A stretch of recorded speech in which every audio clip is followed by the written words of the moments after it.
Chicken স্যুপের ইতিহাস অত্যন্ত প্রাচীন, যা হাজার বছর ধরে বিভিন্ন সংস্কৃতিতে পুষ্টিকর রোগ নিরাময়কারী খাবার হিসেবে পরিচিত, যা সর্বপ্রথম চীনে জনপ্রিয় খাবার হয়ে ওঠে। তো চলুন এই সহজ রেসিপিটা শিখে রাখি। প্রথমে তেলটা গরম করে এর ভিতরে কয়েকটা গোটা গোলমরিচ দিয়ে দেব। তারপর এর ভিতরে চিকেনটা ভেজে নেব। এরপর আমি এর মধ্যে কিছু কুচি করা রসুন আর কয়েকটা পাপড়ি পেঁয়াজ করে নিয়েছি, এগুলো দিয়ে দেব।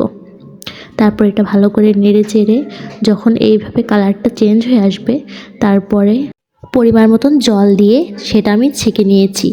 এরপর কড়াইতে একটু তেল দিয়ে এর মধ্যে আমি আদা কুচি আর রসুন কুচি দিয়ে ভালো করে নাড়িয়ে এটা যখন ভালো করে ভাজা হয়ে যাবে, এই পর্যায়ে এসে তখন এই যে চিকেন স্টক, চিকেন সেদ্ধ করা যে জলটা, ওইটা আমি এর ভিতর দিয়ে দিলাম।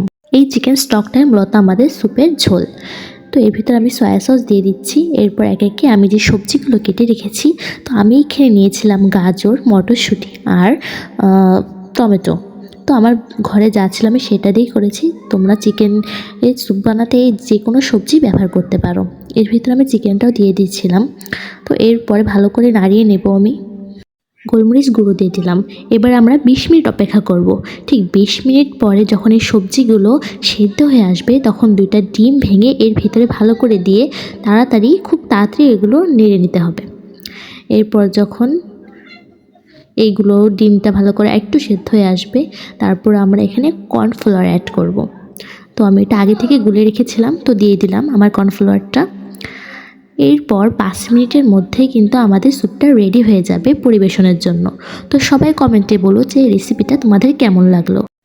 আর আমার ভিডিও তোমাদের ভালো লাগলে আমার ছোট্ট পেজটি তোমরা সবাই ফলো করে দিও। Bye bye.